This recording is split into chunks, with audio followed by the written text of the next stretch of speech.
Harper freezes in her doorway. Her stalker stands in the living room, knife in hand, restraints in his pocket. But he's not alone. A man steps from the shadows, tall, deadly, calm. "Get behind me, Harper." She doesn't know him, has never seen him before. But the Mafia Boss who's been watching her house for weeks isn't about to let her die tonight. Harper Quinn thought the worst part would be coming home to find her stalker inside. It wasn't. The worst part was the man already waiting in the dark, the one who'd been watching her for weeks, the one she'd never met. The Mafia Boss who somehow knew tonight was the night Trent would finally strike. Lightning flashed. Trent stood in her living room, knife in his jacket, zip ties in his pocket, gloves on his hands. "Hello, Harper. We need to talk." She couldn't move, couldn't breathe, couldn't scream. And then, "That's far enough." The voice came from her kitchen, male, deep, absolute. A man stepped into view, 6 feet of controlled violence in a perfect suit. Caleb Hunter, the Mafia Boss Harper had only heard about in warnings. He was in her house, had been waiting there, while her stalker broke in. Trent's weapon cleared his pocket. Caleb moved faster. Within seconds, 2 more men appeared. Professionals. Armed. Efficient. Trent was gone, escorted into the rain like trash being removed. And Harper stood there, shaking, while Caleb Hunter turned those steel-gray eyes on her and said, "You're safe now. He won't come back." Harper wanted to feel relieved. Instead, she felt terrified. Because the man who'd just saved her life had been in her home, watching her, protecting her, and she'd never known he existed. The stalker she could see was gone, but the protector she couldn't see? He was just getting started. What happened next changed everything. Harper Quinn knew the sound of her own house. She knew the creak in the hallway, the hum of the fridge, the soft rustle of curtains during a storm. But that night, nothing sounded familiar. What Harper didn't know was that this night had been months in the making, and the danger she'd been living with was far worse than she'd imagined. The therapy session had run late. Dr. Chen had pushed harder than usual, asking questions Harper didn't want to answer about why she'd stopped going to the grocery store, why she'd requested to work from home, why her hands shook when she heard footsteps in the hallway outside her apartment. Harper had deflected, smiled, promised she was managing the anxiety better. The truth was uglier. She was being hunted, and everyone told her she was overreacting. The police had been polite, but useless. "File another report if he makes contact again." As if paperwork could stop someone who'd already proven he didn't care about boundaries. The restraining order was supposed to make her feel safer. Instead, it felt like a piece of paper between her and a man who'd already demonstrated that rules didn't apply to him. Trent Maddox had seemed normal at first, charming, even. They dated for 3 months before Harper noticed the small things. The way he'd show up at her office unannounced. How he always knew where she'd been even when she hadn't told him. The increasingly possessive comments disguised as concern. When she'd ended it 6 months ago, he'd smiled and said, "You'll change your mind. You always do." She hadn't changed her mind. But Trent had changed tactics. But while Harper was fighting to reclaim her life through legal channels, someone else had been watching and making very different plans. First came the texts, dozens daily, alternating between apologies and accusations. Then the emails when she blocked his number. Then the letters delivered to her workplace. Then the watching. Him standing across the street from her building, sitting in his car outside the coffee shop she frequented, always just far enough away to claim it was coincidence. "He hasn't technically threatened you," the officer had said, looking bored. "And you used to date, so his presence in public spaces isn't illegal. Keep documenting everything, and if he makes an explicit threat, call us immediately." But Harper knew. She'd seen the shift in his eyes, the way his expression went cold when he thought she wasn't looking. The last text she'd received before changing her number again had been simple. "You can't hide from me. I know everything about you." Tonight, driving home through the storm, Harper had checked her rearview mirror compulsively. Every set of headlights felt like a threat. Every car that turned when she turned sent her pulse spiking. By the time she pulled into her driveway, her hands ached from gripping the steering wheel. The rain came down in sheets, turning the world into a blur of gray. Harper grabbed her bag and ran for the front door, keys already in hand. Her small rental house sat at the end of a quiet cul-de-sac, charming when she'd moved in, isolated now that she understood what isolation meant.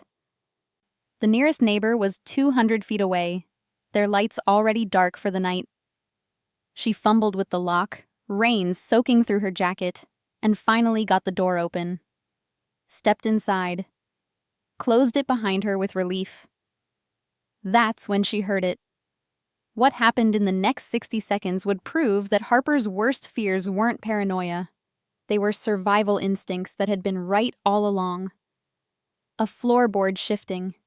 Not the familiar creak near the bathroom. This was in the living room, where no one should be. Harper's breath caught. Her pulse hammered against her ribs. She stood frozen in the entryway, water dripping from her coat onto the hardwood. Keys still clutched in her hand like a weapon, though she knew they'd be useless. Maybe she'd imagined it. Maybe it was the house settling. Maybe the storm outside was playing tricks with the acoustics. Then she saw the shadow. Movement in the living room, barely visible in the darkness. A figure standing near her bookshelf, completely still, as if waiting.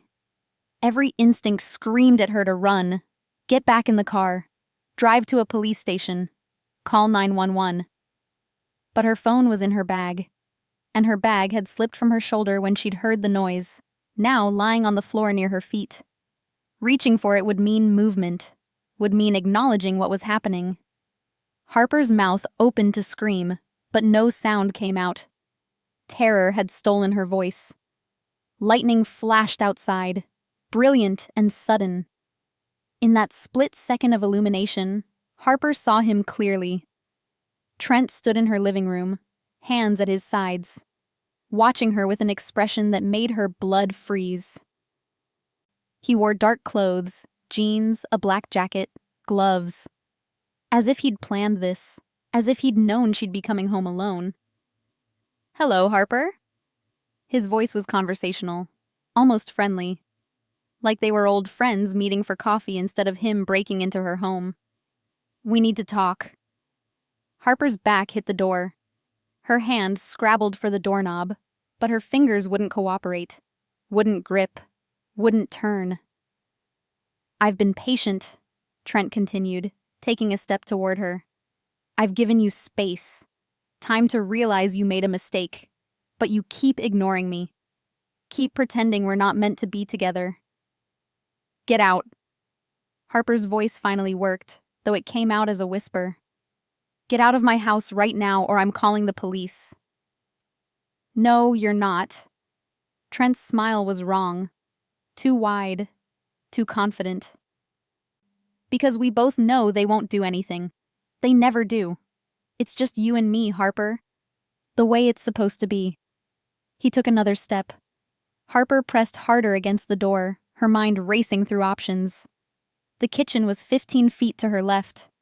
There were knives there, but Trent stood between her and the kitchen. The bedroom was down the hall. She could lock herself in, call for help, but he'd hear her running, would catch her before she made it. "I don't want to hurt you," Trent said, his tone shifting to something that might have been concern if his eyes weren't so cold. "I just want you to listen, to understand. We belong together, Harper. Why can't you see that?" "We don't." Harper forced the words out, trying to sound stronger than she felt. "I don't want to be with you, Trent. I never will. You need to leave.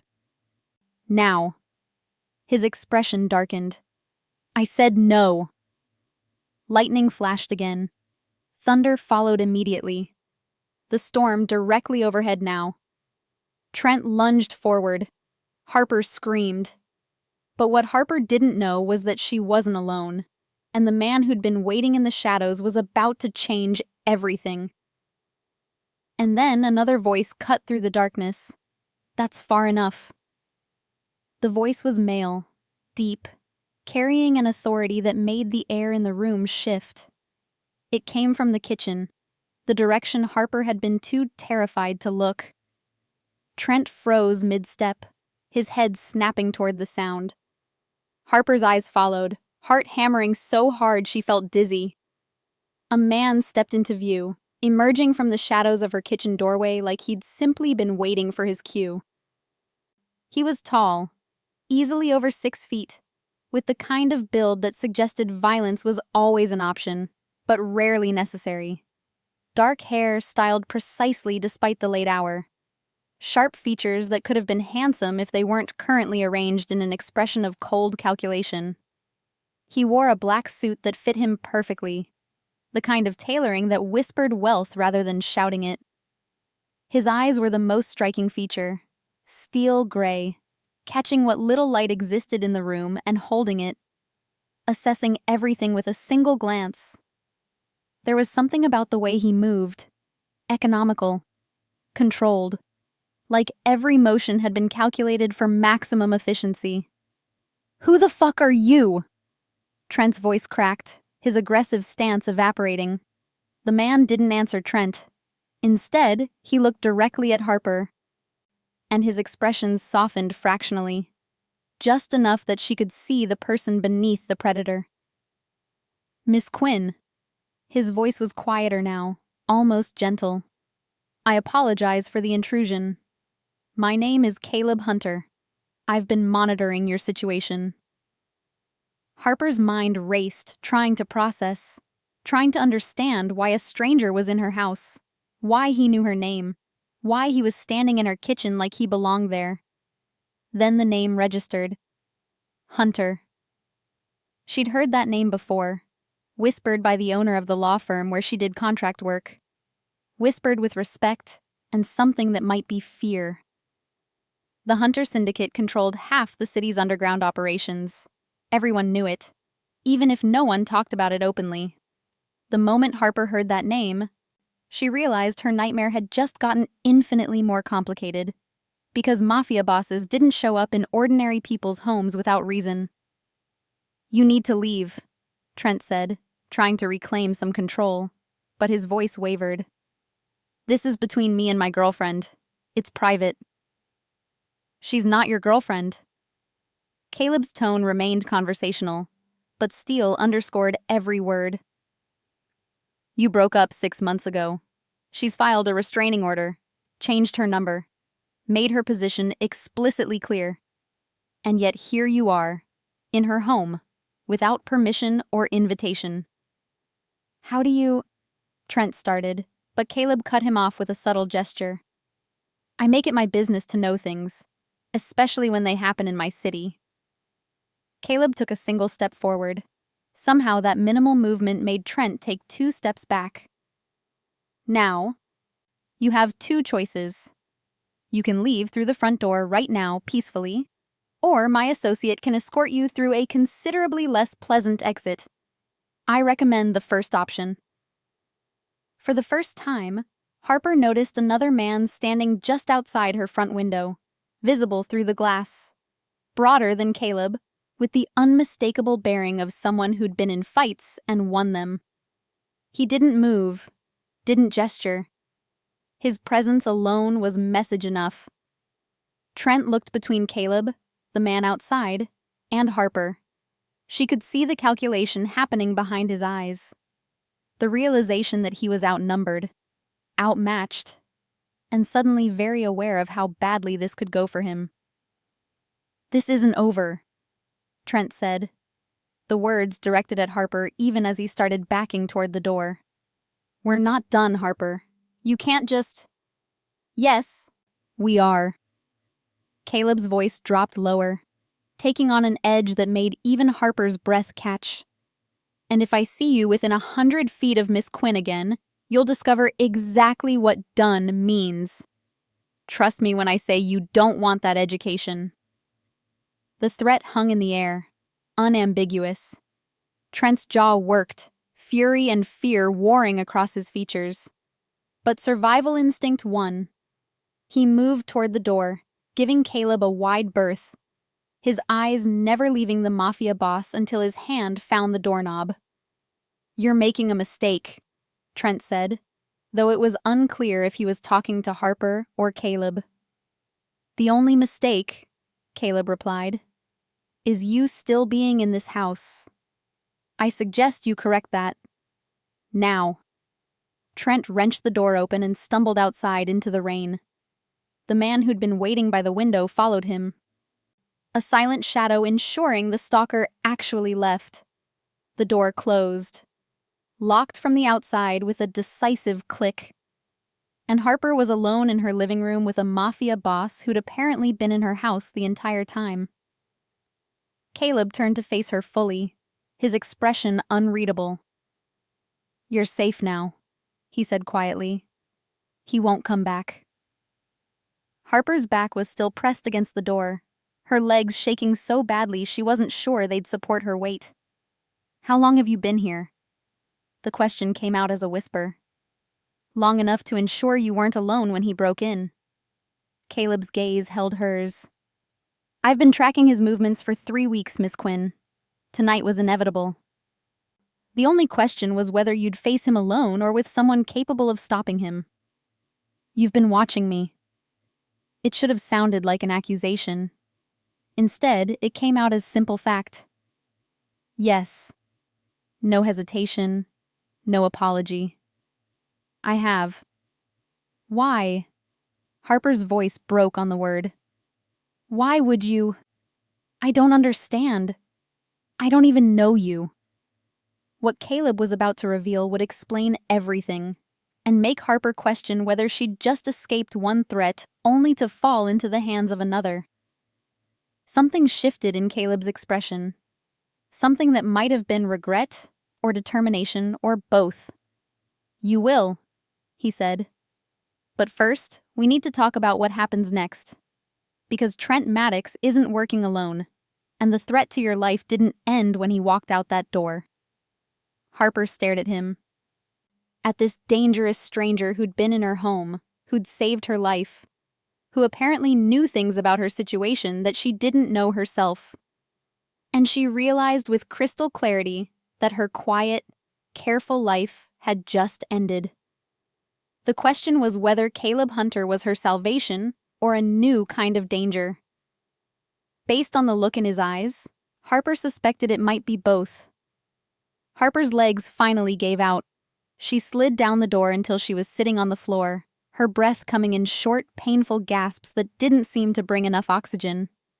Her hands shook so violently she had to press them against the hardwood to keep them still. Caleb moved toward her slowly, like approaching a frightened animal. He crouched down a few feet away, giving her space. His movements deliberate and non-threatening despite the violence she'd just witnessed him capable of. "Breathe," he said quietly. "In through your nose, out through your mouth. You're safe now. He's gone." "You were in my house." Harper's voice came out strangled. "The whole time I was at therapy, you were just waiting in my kitchen?" "Not the whole time. I arrived 20 minutes before you did. Trent had been circling the block since 7, waiting for you to come home. I made sure I got here first." Caleb's tone was matter of fact, as if breaking into someone's home to protect them from their stalker was a normal Tuesday evening. "I picked your back door lock. Minimal damage. I'll have it replaced tomorrow."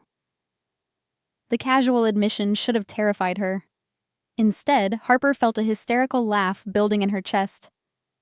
"You picked my lock. Would you have preferred I let him be the first one inside?" Caleb's gray eyes held hers. "Because that was the alternative.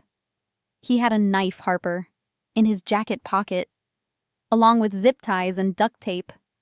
Tonight wasn't going to end with him asking you to take him back. The words hit Harper like ice water, because what Caleb knew about Trent's plans suggested he'd been watching far longer and far more closely than she'd realized.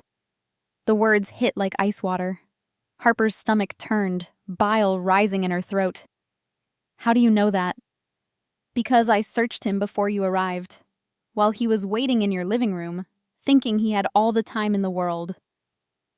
Caleb's expression was cold steel. He didn't hear me come in. Didn't realize he wasn't alone until I wanted him to. The knife and restraints are currently in my associate's vehicle as evidence. Harper tried to process this, tried to understand how Caleb had been in her house, had searched her stalker, had orchestrated the entire confrontation without her knowing any of it was happening. Who are you? I mean, I know your name. I know what people say about the Hunter Syndicate, but why do you care about me? Something shifted in Caleb's expression. Something that looked almost like regret. That's a longer conversation. One we need to have, but not while you're in shock on your floor. He stood smoothly, offering her his hand. Let me help you up. Then I'm going to make you tea while you decide whether to call the police or let me handle Trent Maddox in a way that ensures he never comes near you again. Harper stared at his outstretched hand.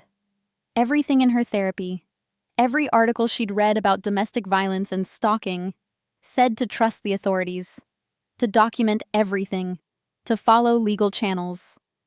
But legal channels had failed her. The restraining order was worthless. The police reports went nowhere. And Trent had been in her house with a knife and zip ties, planning something that would have destroyed her if Caleb hadn't been waiting in the dark. She took his hand. His grip was warm, steady, strong enough to pull her to her feet without effort. He didn't let go immediately. His thumb brushing across her knuckles in a gesture that should have felt presumptuous but instead felt grounding. The tea, Harper said, her voice stronger now. And then you're going to tell me everything. Why you were here, how you knew, what you want from me. All of it. Caleb's mouth curved into something that wasn't quite a smile. Fair enough. But I should warn you. Once you hear the truth, there's no going back to pretending you're safe on your own. Because you're not, Harper. You haven't been for weeks. And the only reason you're still alive is because I decided you were worth protecting. The words should have sounded arrogant. Instead, they sounded like a promise. And standing in her living room with rain hammering against the windows, Harper realized she believed him. But the truth Caleb was about to reveal would make Harper realize that Trent was just the visible threat. And the real danger had been hiding in plain sight all along. Caleb moved through her kitchen like he'd been there before, finding the kettle, the tea bags, the mugs without hesitation. Harper watched from the doorway, her arms wrapped around herself, trying to decide if this felt more like safety or invasion. You've been in my house before tonight. It wasn't a question. Twice. Caleb filled the kettle at the sink, his movements efficient. 3 weeks ago to install additional locks on your windows. The ones you have are decorative at best. 2 weeks ago to check your security system, which you don't have, by the way. That's getting fixed tomorrow. He glanced at her over his shoulder. I didn't touch anything else. Didn't go through your belongings. Just made sure you had basic protection that you clearly weren't going to arrange for yourself. Harper's hands fisted at her sides. You had no right. No, I didn't. Caleb turned to face her fully, leaning against her counter with the ease of someone comfortable in any environment. But you were in danger, and you were handling it by hoping the police would eventually care enough to intervene. Hope isn't a strategy, Harper. Hope gets people killed. So you just decided to, what? Appoint yourself my guardian without asking? Break into my house. Install things. Watch me? The anger felt good, better than the fear. Harper grabbed onto it. That's not protection, Caleb. That's just another kind of stalking. Something flashed in his eyes. Anger, maybe, or hurt. It was gone too quickly to identify. Fair point. And if you want me to leave right now, never come near you again, I will. But before you make that decision, consider this. Trent has been escalating for 6 months. The texts, the following, the letters, that was him testing boundaries, seeing what he could get away with. Tonight was the next step. And after tonight, if he'd succeeded, Caleb's jaw tightened. There wouldn't have been a step after that. This was endgame for him. The kettle began to whistle. Caleb turned to pour water over tea bags, his movements precise despite the tension in his shoulders. He brought her a mug, chamomile, her favorite, which he somehow knew, and gestured to the small kitchen table. Sit, drink, and let me tell you what you're actually dealing with. Harper sat because her legs were still unsteady. The tea was too hot. But she wrapped her hands around the mug anyway, needing the warmth. Talk. What Caleb revealed next would prove that Harper's instincts about Trent being dangerous weren't paranoia. They were the only thing keeping her alive. Caleb sat across from her, his own mug untouched. Trent Maddox has a history. 2 previous girlfriends with restraining orders against him. One of them moved out of state to get away from him. The other ended up in the hospital after he broke into her apartment. She dropped the charges in exchange for him leaving her alone, which he did. Eventually. After 6 months of psychological torture. Harper's hands trembled, tea nearly sloshing over the rim. The police didn't tell me any of this. The police don't share information across jurisdictions unless someone asks the right questions. I asked them. Caleb's voice was flat, controlled. 3 weeks ago, I noticed Trent following you home from the law firm. I had someone run his background. When I saw the pattern, I started monitoring him more closely. The night he broke your car window? I was 2 blocks away. I got there after he'd already left, but I found the rock he used. It had a note wrapped around it. I still have it. What did it say? Harper whispered. You can't hide from me. I'm always watching. Caleb's eyes held hers. That's when I knew he was moving toward violence. That's when I decided to intervene. But why? The question burst out of Harper like pressure releasing. You don't know me. We've never even met before tonight. Why would someone like you, a man who runs a criminal organization, why would you care about some random woman being stalked? Caleb was quiet for a long moment, his gaze steady on hers. The kitchen light caught the gray in his eyes, turning them almost silver. You're not random, Harper. Then what am I? Her voice came out smaller than intended. What do you want from me? Right now, I want you alive. I want you safe. I want Trent Maddox to understand that touching you means declaring war on me and everything I control. He leaned forward slightly.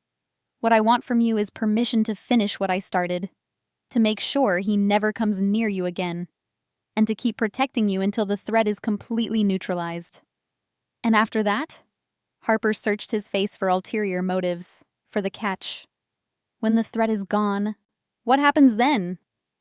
Something in Caleb's expression softened. Then you decide. Whether you want me to disappear from your life, whether you want to understand why protecting you became important to me, whether you're willing to let someone care about your safety without fighting them every step of the way. I don't need someone to take care of me. But even as Harper said it, she knew it wasn't quite true. She'd needed help desperately, and no one had offered it, except this dangerous stranger who'd been watching from the shadows. Everyone needs someone sometimes, Caleb said quietly. Even stubborn women who think asking for help is weakness. Even crime bosses who've spent 20 years trusting no one. He stood, carrying his untouched tea to the sink. I'm not asking you to trust me, Harper. I'm asking you to let me keep you alive long enough to decide whether you want to. But Caleb's protection came with a secret, one that would force Harper to confront an uncomfortable truth about why a mafia boss would care so much about keeping her alive. Harper followed Caleb back into the living room, her mind racing with questions that didn't have comfortable answers. He moved to the window, checking the street outside with the practiced efficiency of someone who'd spent a lifetime watching for threats. You said you've been tracking Trent for 3 weeks. Harper stayed near the kitchen doorway, maintaining distance. That's very specific. What happened 3 weeks ago? Caleb didn't turn from the window. I saw him following you. You'd just left the law firm, walking to your car. He was across the street, watching. The way he looked at you. He stopped, jaw tightening. I recognized that look. Obsession mixed with ownership. I've seen it before, and it never ends well. But that doesn't explain why you got involved. People get followed all the time. You can't possibly intervene in every... You're right. I can't. Caleb finally turned to face her. But I intervened in yours. Why? Harper pressed. You keep avoiding the question. There's something you're not telling me. The silence stretched between them, heavy with things unsaid. Outside, the storm had settled into steady rain, tapping against the windows with persistent rhythm. Caleb studied her face like he was trying to decide how much truth she could handle.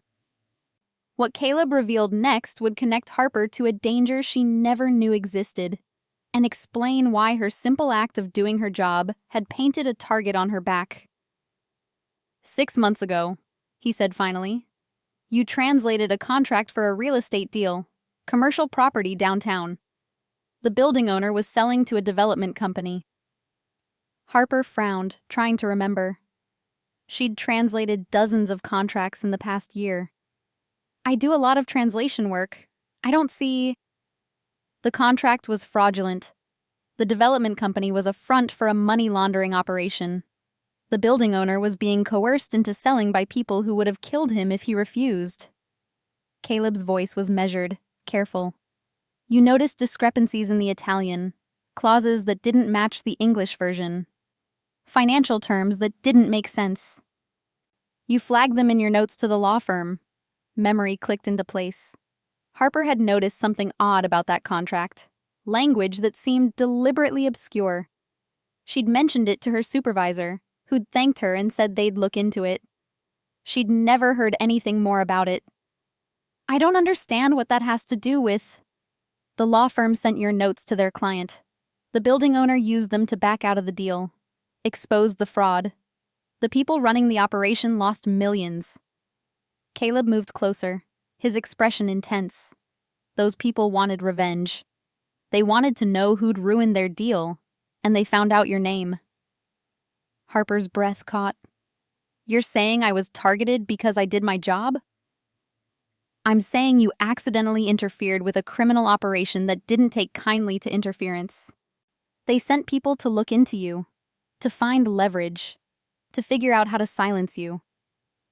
Caleb's hands flexed at his sides, the first sign of tension breaking through his control. I found out about the threat 5 months ago. I made it clear that touching you would mean going through me. They backed off. But by then, Trent had already started his campaign. Different threat, different problem. So you've been watching me for 5 months. The words felt surreal. Protecting me from people I didn't even know wanted to hurt me. Yes. No apology in his voice, no regret, just simple acknowledgement. But there was more to the story. Something Caleb wasn't saying about why he'd chosen to protect Harper specifically. And that omission would matter more than either of them realized. Why not just tell me, warn me? Let me make my own choices about how to handle it? Because you would have done exactly what you did with Trent. Filed reports, followed legal channels, trusted a system that fundamentally doesn't understand how to protect people from predators. Caleb took another step closer. And while you were being responsible and rational, you would have died. So I made a different choice. I kept you alive without asking permission, and I'd make the same choice again. Harper wanted to be angry, wanted to rage at him for the violation of her privacy, her autonomy, her right to make decisions about her own safety. But underneath the anger was something more complicated, a twisted kind of gratitude mixed with resentment. She was alive, standing in her living room, drinking tea when she could have been dead because of him. The criminal organization, she said carefully. Are they still a threat? No, they've been handled. The way Caleb said it made clear exactly what handled meant. The people who wanted revenge are no longer in a position to want anything. That threat ended 3 months ago. But you kept watching. I did, even though the danger was over. It was never over. Caleb's eyes held hers. Trent was still circling, still escalating. I couldn't just walk away knowing he was out there, planning. So I stayed, kept watching, made sure you got home safe every night even though you had no idea I existed. Harper's hands tightened around her empty mug. That's not protection, Caleb. I don't even know what that is. It's what happens when someone becomes important to you and you have the resources to keep them safe. His voice dropped lower, more intimate. I'm not going to apologize for keeping you alive, Harper. But I am sorry you had to find out this way. Sorry Trent forced my hand before I could figure out how to approach you without terrifying you. Well, that ship has sailed. But Harper's voice lacked bite. She was exhausted, overwhelmed, processing too much information too fast. I don't know what to do with any of this. You don't have to do anything tonight except rest. Tomorrow, we'll figure out next steps. But right now, you need to accept that staying here alone isn't safe. Trent knows where you live.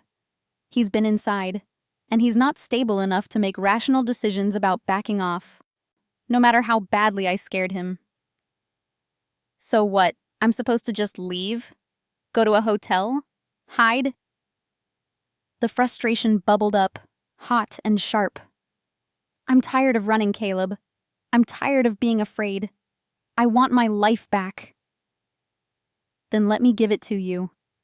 Caleb's voice was quiet but absolute. Let me make sure Trent can't take it away. But what Harper was about to discover would prove that the system designed to protect her had failed in ways she hadn't even realized, and that Caleb's illegal protection might be the only thing standing between her and death. The police arrived 20 minutes later, summoned by a 911 call. Harper didn't remember Caleb making. 2 officers, one older with a weathered face that suggested he'd seen everything, one younger who still had that fresh from the academy eagerness, stepped into her living room with practiced assessment of the scene. Miss Quinn? I'm Officer Rodriguez. This is Officer Chen. We got a call about a break-in. Rodriguez's eyes moved from Harper to Caleb, something shifting in his expression when he recognized the latter. Mr. Hunter, didn't expect to see you here. Officer Rodriguez. Caleb's tone was cordial but held an edge of authority that made clear who controlled this conversation. Miss Quinn's ex-boyfriend broke into her home tonight. He had a knife and restraints. I happened to be nearby and intervened before the situation escalated. Harper noticed how smoothly Caleb lied, how the officers didn't question why a crime boss would happen to be nearby at exactly the right moment. Rodriguez pulled out a notebook, his posture deferential in a way that suggested this wasn't their first interaction. The ex-boyfriend, Rodriguez said. Does he have a name? Trent Maddox. Harper found her voice, though it sounded foreign to her own ears. We dated for 3 months. I ended it 6 months ago. He's been escalating, following me, sending messages. I have a restraining order, but he violated it tonight. Officer Chen took notes while Rodriguez asked questions. Had Trent threatened her directly? Had he been violent before? Had she documented the stalking behavior? Harper answered mechanically. her mind still processing the surreal nature of police standing in her living room while a mafia boss calmly corroborated her story. "We'll need to document the scene," Rodriguez said. "Check for evidence of forced entry, fingerprints, anything that supports your statement." "The back door was compromised," Caleb offered smoothly. "That's how he gained access. You'll find tool marks on the lock consistent with someone who doesn't have professional training but watched enough YouTube videos to get the job done." Harper blinked. Caleb was describing his own forced entry, attributing it to Trent, creating a narrative that protected her while implicating her stalker. The casual manipulation should have disturbed her. Instead, she found herself staying quiet, letting him construct the version of events that kept her safe. Officer Chen went to examine the back door while Rodriguez continued taking Harper's statement. Caleb excused himself to take a phone call, stepping outside where Harper could see him through the window, talking to his associate who'd escorted Trent away. What Officer Rodriguez said next would confirm Harper's worst suspicions about the system that was supposed to protect her and force her to make an impossible choice. "Miss Quinn," Rodriguez said quietly once Caleb was out of earshot, "I'm going to be straight with you. Trent Maddox is a problem. We've had complaints about him before, but nothing that stuck. If Mr. Hunter is offering you protection, you should take it. Men like Maddox don't stop until they're forced to stop, and the justice system isn't always fast enough to prevent the worst from happening." "Officer Rodriguez, are you seriously advising me to trust a criminal over the police?" "I'm advising you to stay alive." Rodriguez's expression was grim. "Mr. Hunter has resources we don't, and from what I've seen, he's very effective at making problems disappear. That restraining order? It's paper. His protection? That's steel." Chen returned, confirming tool marks on the back door lock. They photographed the scene, documented everything, and promised Harper they'd follow up on Trent. But even as they gave her a case number and instructions to call if he contacted her again, Harper could see the resignation in their eyes. They knew the system would fail her. They just couldn't say it explicitly. Caleb returned as the officers were leaving. He waited until their car pulled away before turning to Harper. "I have Trent's knife and the restraints. They're with my lawyer. If you want to press charges, we can make that happen. But I need you to understand, the legal route is slow, and Trent will be out on bail within 24 hours, angrier than before." "And the illegal route?" Harper heard herself ask. "Is permanent." Caleb's eyes were steel. "I make it clear that touching you means ending his life. I provide evidence of his plans that makes him understand how close he came to something he can't take back. And I ensure he leaves the state, or the country, and never looks back. No trial, no bail, no chance for revenge." Harper's hands shook. She pressed them together, forcing herself to think clearly. "If I choose that option, what does it cost me?" "Your independence to some degree, because you'd be trusting me to handle something violent without oversight. You'd be stepping into my world, acknowledging that sometimes the rules don't protect people the way they should." Caleb moved closer, his voice softening. "And you'd be accepting that I'm not going anywhere. That protecting you isn't a one-time favor. It's a commitment I'm making whether you want it or not." "That's not fair," Harper whispered. "You can't just decide to rearrange my life because you think you know better." "You're right. It's not fair. But it's real." Caleb's hand lifted like he wanted to touch her, then dropped back to his side. "I'm giving you a choice, Harper. The system that's already failed you. Or me. Imperfect protection versus no protection at all. What's it going to be?" Harper looked around her living room, the space that was supposed to be her sanctuary, now violated and tainted. The home she'd tried so hard to defend on her own, with restraining orders and police reports and therapist-approved coping strategies. All of it useless against a man who'd walked in whenever he wanted. "Make him disappear," she said finally. "Do whatever you have to do to make sure he can't hurt me again." Caleb's expression didn't change, but something in his eyes shifted. Satisfaction, maybe, or vindication. Consider it done. Harper did everything right. She filed reports, got a restraining order, documented every threat, trusted the authorities to protect her. And the system failed her. Repeatedly. Completely. Dangerously. The police couldn't help until Trent committed a crime. But by then, it would have been too late. The restraining order was worthless paper. The legal process was too slow. And Harper would have been another statistic, another woman who should have done more to protect herself. Oh.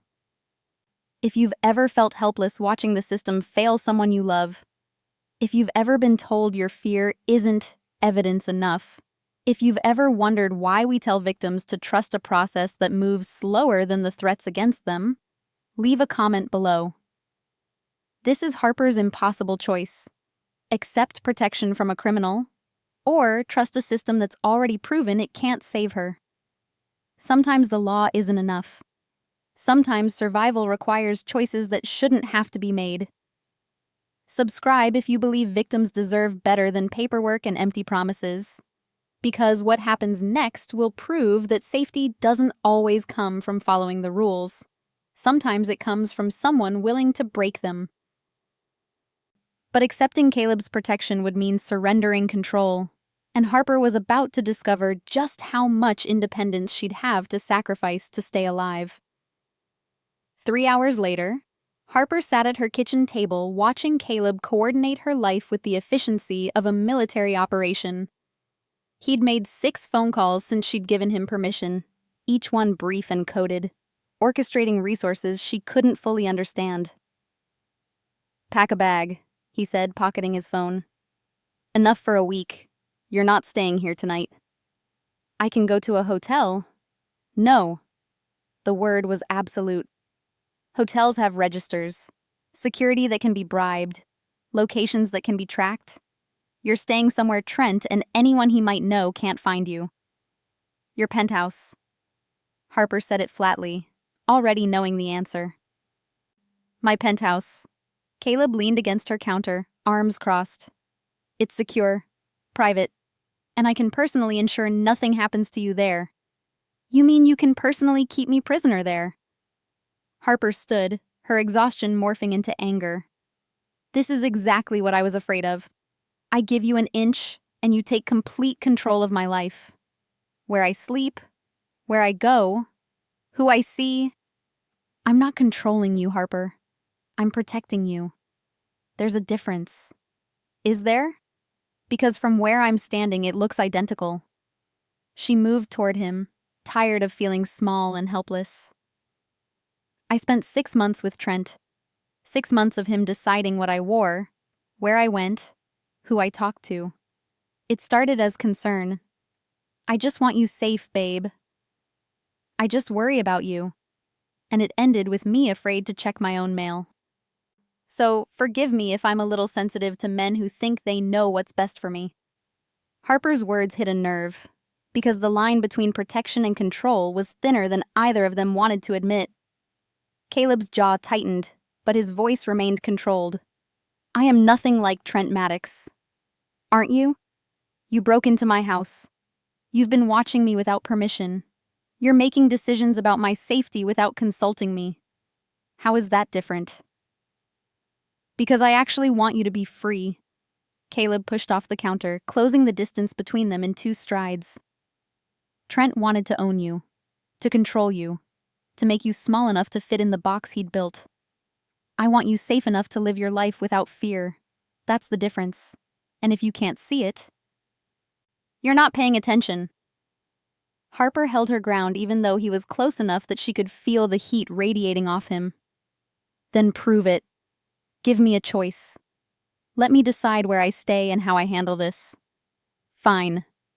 Caleb's eyes were storm gray in the kitchen light. "Your choices? My penthouse, where I guarantee your safety personally, or a safe house my people maintain specifically for situations like this. Armed security, no outside access, complete anonymity. Those are your options.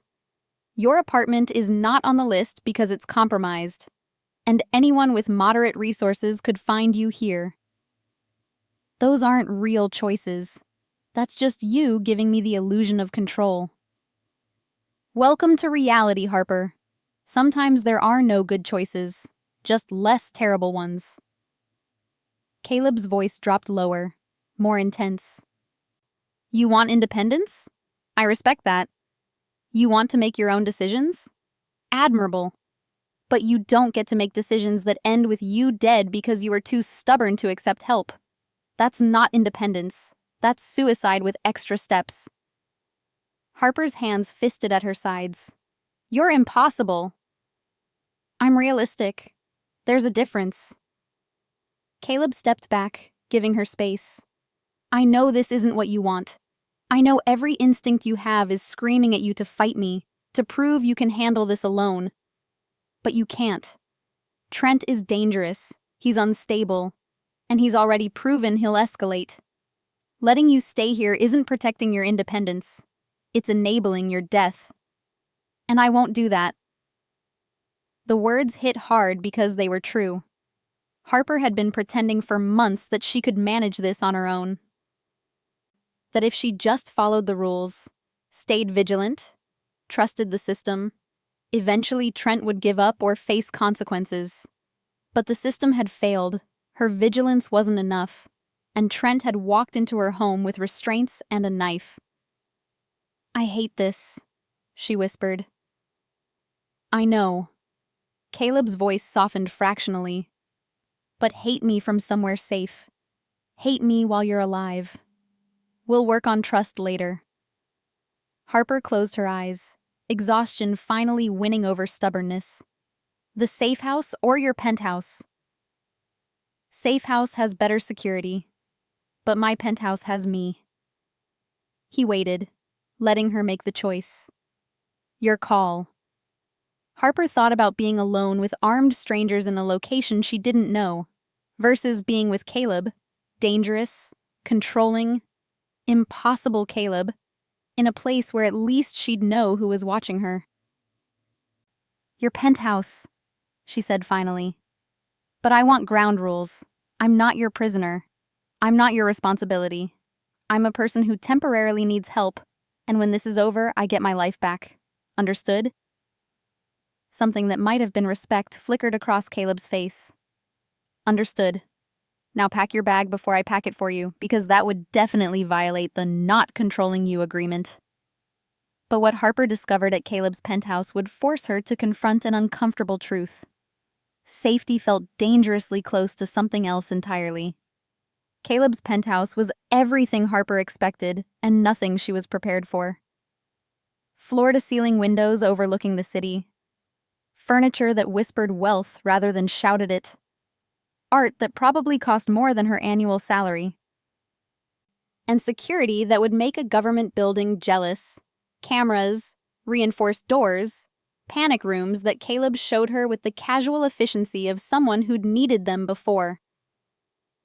Guest room is down the hall, he said, carrying her bag like it weighed nothing. Private bathroom. Lock on the door that only works from the inside. You want privacy? You have it. You want to leave. You tell me first so I can arrange security. Those are the only rules. Harper followed him down a hallway lined with photographs she didn't have time to examine. The guest room was larger than her entire apartment, decorated in neutral tones that somehow felt warm rather than sterile. Caleb set her bag on the bed and moved toward the door, giving her space. I'll be in my office if you need anything. Kitchen's stocked. Help yourself. He paused in the doorway. Harper, you made the right choice coming here. Did I? Or did you just give me the illusion of choice? But there was no heat in her words, just exhaustion. Get some sleep. Tomorrow we'll talk about next steps. He pulled the door closed behind him, and Harper heard his footsteps retreat down the hall. She should have felt trapped. Instead, for the first time in months, Harper felt the tight knot of fear in her chest start to loosen. The windows were bulletproof.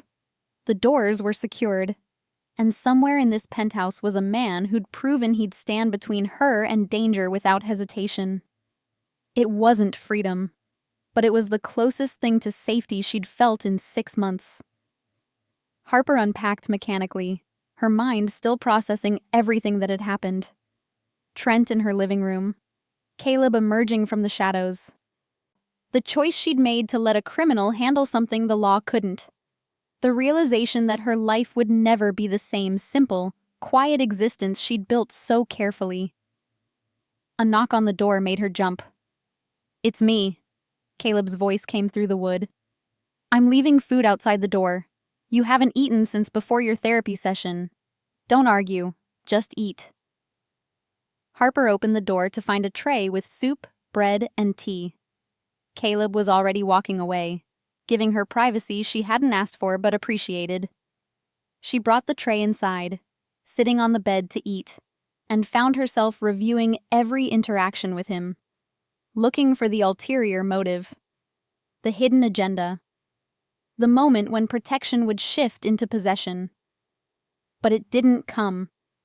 He'd given her space, respected her boundaries, offered choices even when they were limited, treated her like someone whose autonomy mattered, even in a situation where she was fundamentally dependent on his resources. Maybe he was telling the truth. Maybe he really was different from Trent. Or maybe she was just too tired to see the warning signs. But what Harper overheard next would prove that the threat wasn't over, and that Trent had been working with someone who made him look like an amateur. Harper finished eating and was setting the tray outside her door when she heard Caleb's voice from his office. Harsh, commanding, with an edge she hadn't heard before. She moved closer, not quite eavesdropping, but not walking away either. "I don't care what his connections are," Caleb was saying. "Trent Maddox touched something that belongs under my protection. That makes him a liability that needs to be eliminated. Permanently." Harper's blood went cold. "No, not killed. I'm not that stupid. But scared enough that he leaves the state and never comes back. Make him understand that Harper Quinn is off limits. Make him understand what happens to people who ignore my warnings." There was a pause. Then Caleb's voice dropped lower, more dangerous. "And find out who's backing him.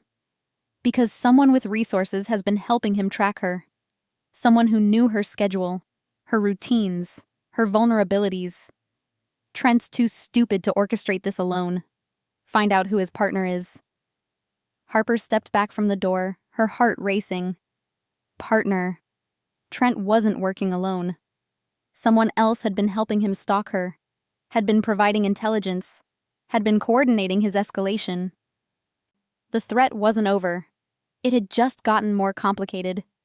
But 3 days of forced proximity would reveal something neither Harper nor Caleb was prepared for.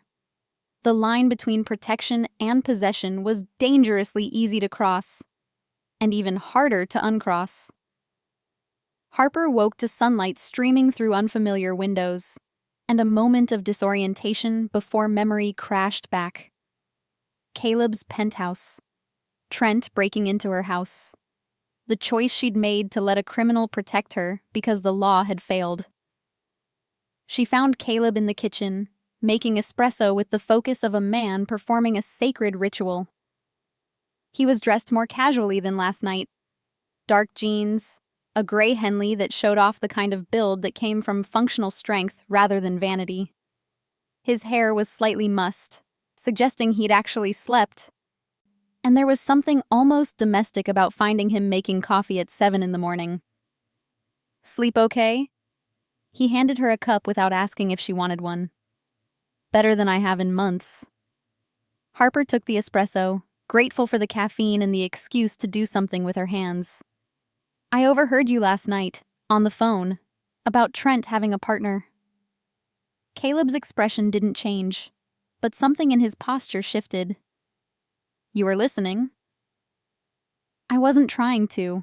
Your voice carries." Harper met his eyes. "Is it true? Has someone been helping him?" "Yes." No point in lying now. Trent's movements have been too coordinated, Too well informed. Someone's been providing him with resources and intelligence he shouldn't have access to. We're working on identifying who. We. Harper raised an eyebrow. You have a team working on my stalker problem? I have a team that handles threats to people under my protection. You're under my protection. Caleb pulled ingredients from the fridge. Eggs, vegetables, cheese. Breakfast? You're making me breakfast. You need to eat. I need to cook. It's efficient. He moved around the kitchen with the same controlled grace he applied to everything else. We have a meeting at 10 with my head of security. Marcus has information about Trent's partner.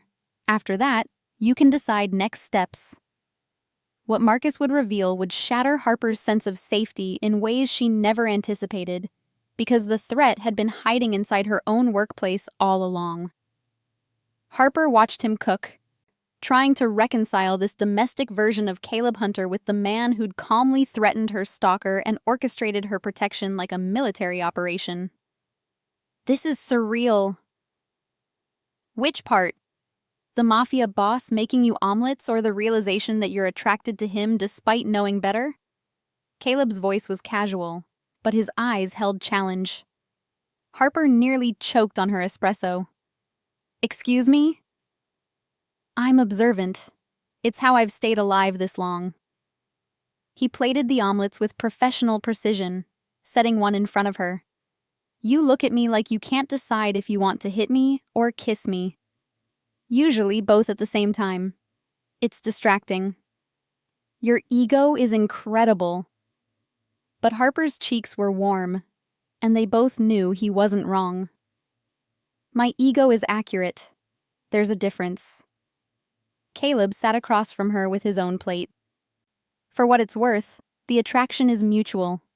Has been since the first time I saw you walking out of the law firm, completely oblivious to the danger circling you. You had this expression, focused, determined, like the world could burn around you and you'd still finish what you started. It was compelling.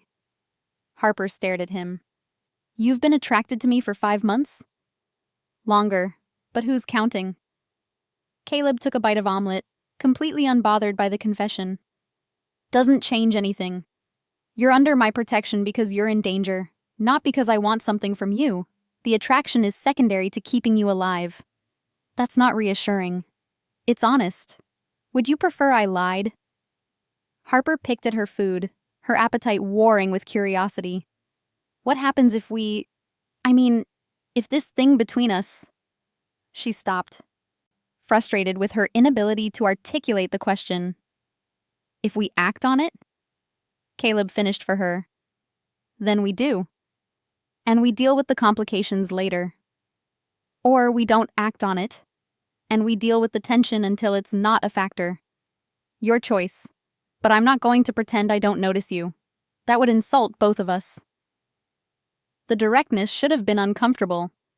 Instead, Harper found it oddly refreshing. No games, no pretending. Just acknowledgement of something electric between them that neither could fully control. I don't even know you, Harper said quietly. You know I broke into your house to protect you. You know I'll threaten anyone who puts you in danger. You know I make decent omelets and terrible life choices.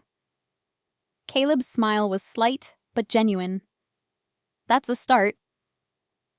Despite everything, Harper laughed. It surprised them both. The moment broke when Caleb's phone buzzed. He glanced at the screen and his expression hardened. Marcus is here early. The news about Trent's partner must be worse than expected. He stood, carrying his plate to the sink. Get dressed. You'll want to hear this. What Marcus revealed would prove that Harper's danger hadn't come from a stranger. It had come from someone she'd trusted. Someone who'd been feeding Trent information for months. Marcus was exactly what Harper expected.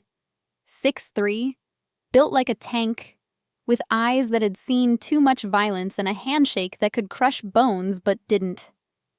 He nodded to her with professional courtesy before turning his attention to Caleb. Trent Maddox's partner is Owen Rourke, attorney. Works at the same firm where Miss Quinn does translation work.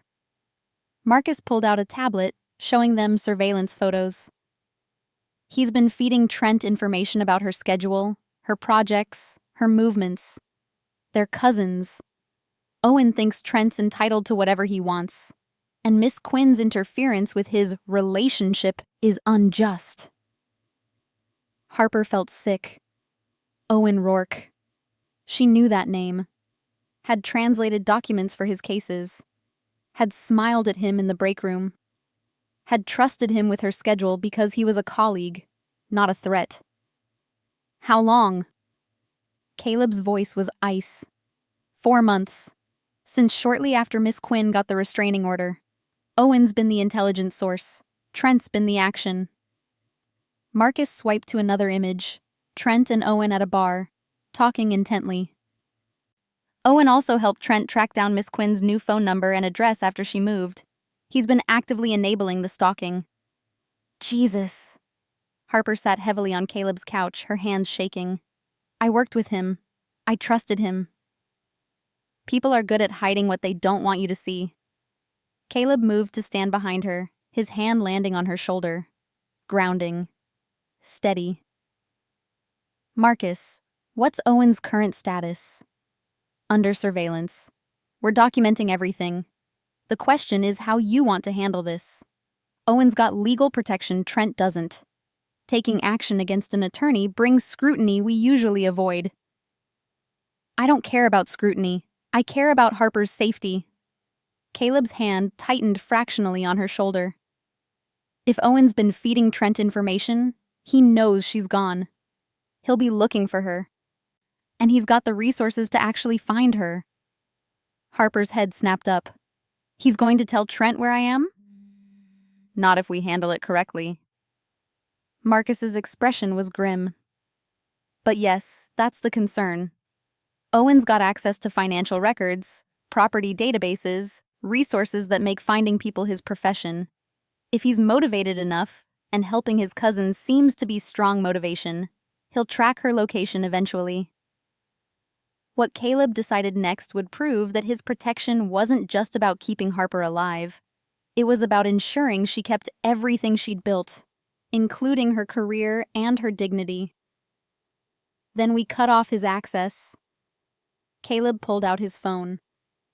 I know people at the firm. Harper's employment gets restructured.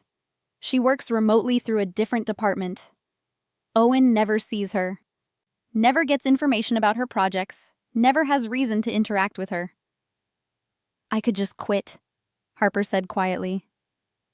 You could, but you shouldn't have to give up your career because 2 men decided you were their problem to solve. Caleb crouched in front of her, his gray eyes intense. I'm not going to let them take anything else from you, Harper. Not your job, not your life, not your peace of mind. We handle this and then you get everything back. The promise in his voice was absolute. Harper found herself believing it. Marcus, I want 24/7 surveillance on Owen, Caleb continued. If he makes a move toward Trent, I want to know immediately. If he accesses any databases or records that could lead to Harper's location, shut it down. And find out if there are others. Owen and Trent might not be the only ones involved. Already on it. Marcus stood, nodding to Harper. Miss Quinn, you're in good hands. Caleb doesn't make promises he can't keep. After Marcus left, Harper sat in silence, processing the revelation that her danger had been coming from inside her own workplace. That someone she'd trusted had been actively working to harm her. I want to confront him, she said finally. Owen. I want to look him in the eye and ask him why. Bad idea. Caleb sat beside her on the couch, close but not touching. Confrontation gives him warning. Better to handle this quietly, definitively, in a way that removes the threat without giving them time to adapt. So what? I just hide here while you make my problems disappear? Harper's frustration bubbled up again. I'm tired of being passive in my own life. Caleb. Then be active in a way that doesn't get you killed.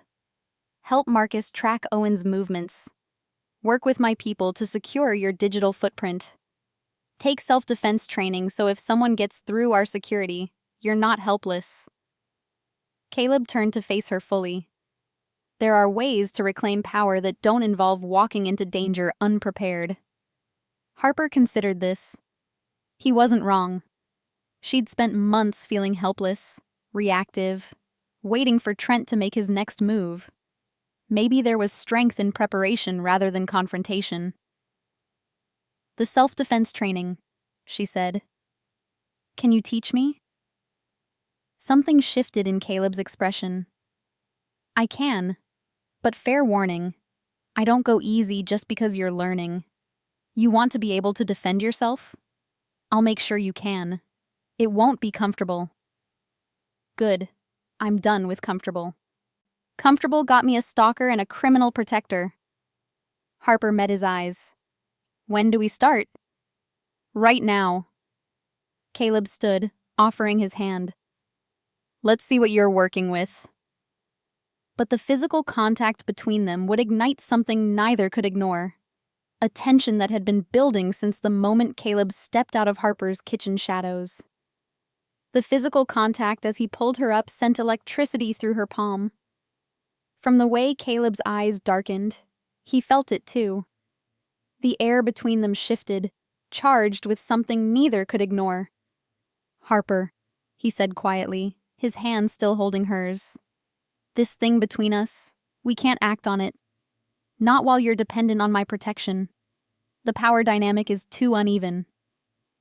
I know, but Harper didn't pull her hand away. Doesn't make it less real. No. It doesn't.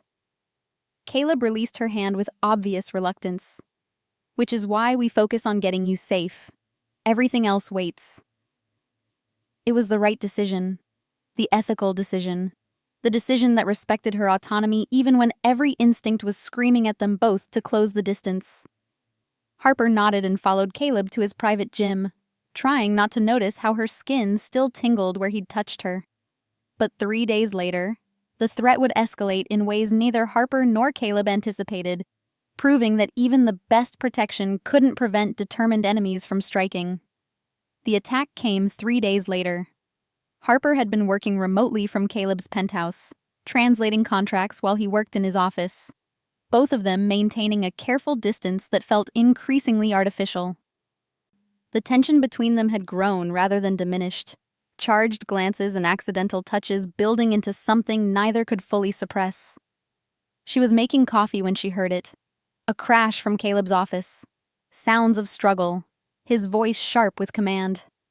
Harper's training kicked in automatically. She grabbed the knife from the block, hit the panic button Caleb had shown her, and moved toward the office despite every instinct screaming to hide. The office door was open. Caleb was fighting 2 men, professionals from their movements, while a third was trying to access his computer. Blood ran from Caleb's temple, but his movements were controlled, efficient, brutal. "Harper, get back!" he shouted when he saw her. The third man turned, saw her in the doorway, and smiled. That's when Harper realized she wasn't a bystander to this attack. She was the target. The man lunged for her. Harper reacted without thinking. The knife came up. The defensive stance Caleb had drilled into her automatically engaged, and when the man grabbed for her arm, she used his momentum against him exactly as she'd been taught. The knife found his shoulder. Not fatal, but enough to make him scream and release her. What happened in the next 60 seconds would prove that Harper was no longer the helpless victim who'd cowered by her door, and that Caleb would burn the world down before letting anyone take her. Then everything happened too fast to track. Caleb threw one attacker into the wall hard enough to crack the plaster, dropped the second with a brutal strike to the throat, and was on Harper's attacker before the man could recover. The sound of bones breaking was distinct, final. Security flooded in seconds later, Marcus and 3 others, but the threat was already neutralized. Caleb stood in the center of the carnage, blood on his hands, eyes wild as they found Harper. "Are you hurt?" He was on her in 2 strides, hands running over her arms, checking for injury with frantic thoroughness. "I'm fine. You're bleeding." Harper touched his temple gently, her fingers coming away red. "Doesn't matter. You're okay. That's what matters." Caleb pulled her against him, his heart hammering against her chest. "You should have run. Should have locked yourself in the safe room like we planned." "They came for me. Running wouldn't have helped." Harper's hands fisted in his shirt, the adrenaline finally hitting her system. "Owen sent them, didn't he?" "Yes." Marcus spoke from the doorway, his phone pressed to his ear. "Owen and Trent coordinated this. Used the one window when our security rotation was changing. They knew exactly when to strike." Caleb's arms tightened around Harper. "Take them to the secondary location. Get everything they know about the operation. And bring me Owen Rourke. Now." "Caleb," Marcus started. "Now." The word was absolute. Dangerous. "They came into my home. They tried to take her. There are consequences for that. Bring him here." Harper felt the violence radiating off Caleb, barely contained. This was the man people feared, the one who controlled criminal operations through force and intimidation.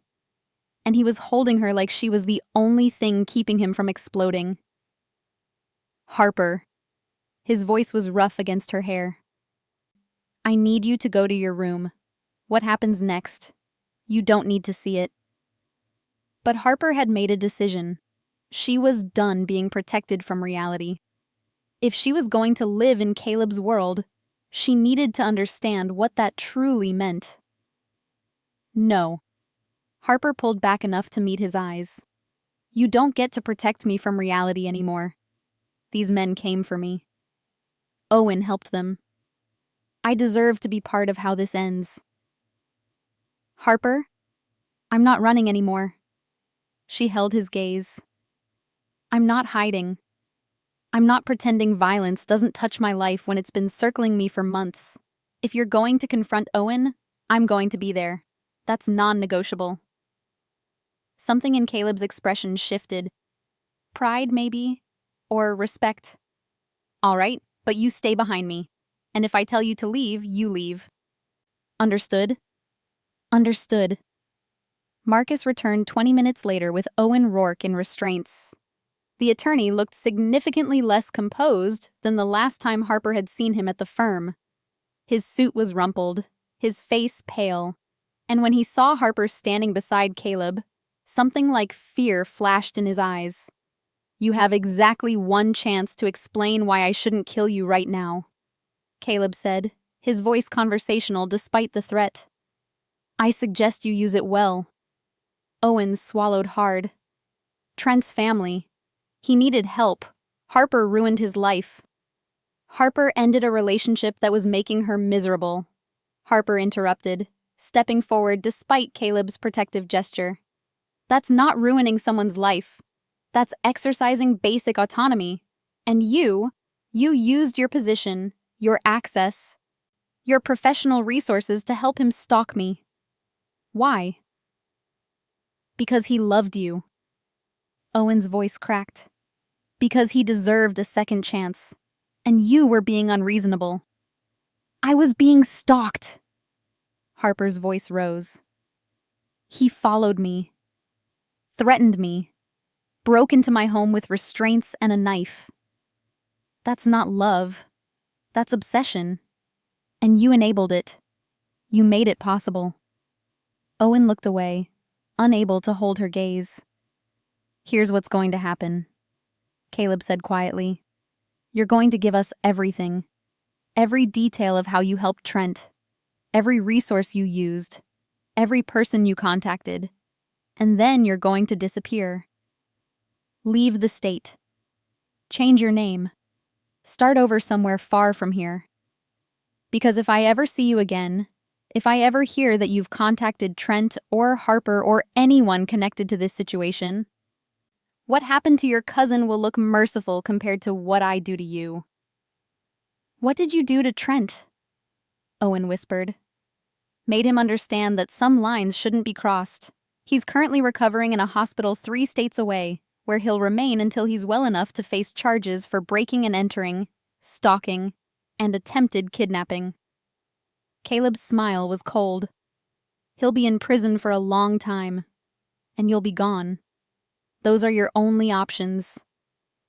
Owen nodded frantically, broken. Marcus took him away. Caleb turned to Harper, his expression softening. You didn't have to see that. Yes, I did. Harper touched his face, wiping blood from his temple with gentle fingers. Because this is the world I'm in now. The one where threats get handled with force instead of paperwork. And if I'm going to live in it, I need to understand what that means. Harper. What Harper said next would change everything, because she was done being a victim who needed saving. She was choosing to be a partner who stood beside Caleb, consequences and all. I choose this. The words came out stronger than she expected. Not because I'm afraid, not because I don't have other options, but because you've proven that you protect without possessing, that you respect my choices even when they complicate yours, that you're willing to teach me to defend myself instead of just defending me. She stepped closer, until they were breathing the same air. I choose you, Caleb, not your protection. You. The kiss happened like gravity, inevitable, necessary, right. Caleb's hands framed her face with a gentleness that contrasted sharply with the violence he was capable of. And Harper melted into him, finally letting herself feel everything she'd been suppressing for days. When they broke apart, Caleb rested his forehead against hers. This can't be because you're grateful, or because I saved you. It has to be real. It's real. Harper's hands fisted in his shirt. It's been real since you stepped out of my kitchen and proved that someone actually cared enough to keep me alive. I'm not confused, Caleb. I'm choosing you knowing exactly what that means. It means danger, complications, a life that isn't normal. Normal got me stalked. I'll take complicated. Harper kissed him again, softer this time. But I have conditions. I don't want to be locked away. I don't want to be treated like something breakable. I want to be your partner, not your responsibility. Deal. Caleb's smile was genuine, transforming his face. Partner it is, even when you make terrible decisions and refuse to let me wrap you in bubble wrap. Especially then. This is the moment that defines everything. Harper has a choice.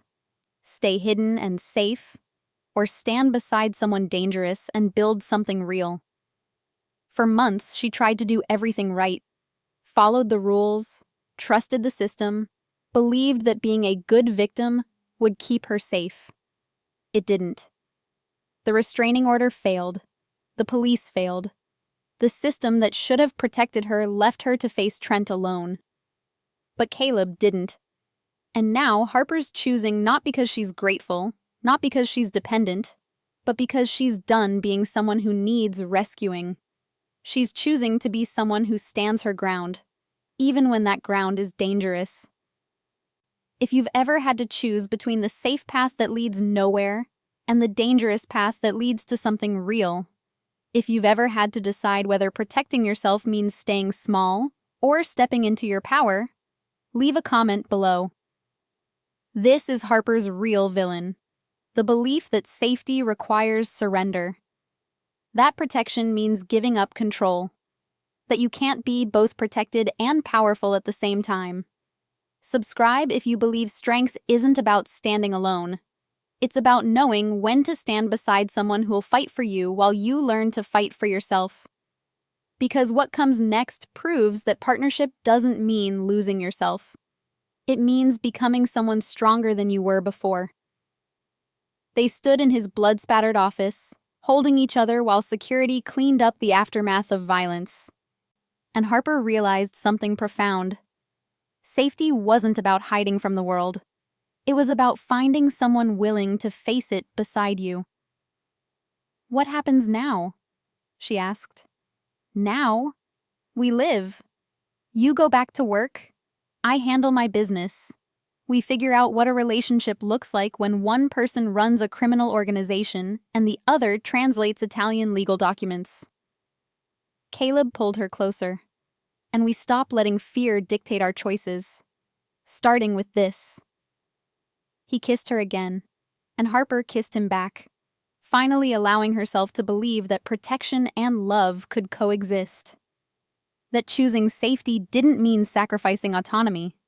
That sometimes the most dangerous choice was also the right one. When the kiss ended, Harper smiled against his mouth.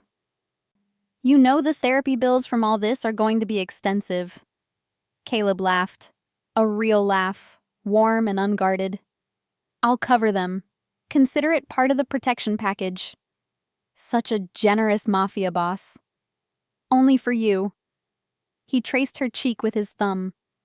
"Only ever for you." And standing in the wreckage of violence that had tried to tear them apart, Harper finally felt what she'd been searching for all along. Not just safety, but home.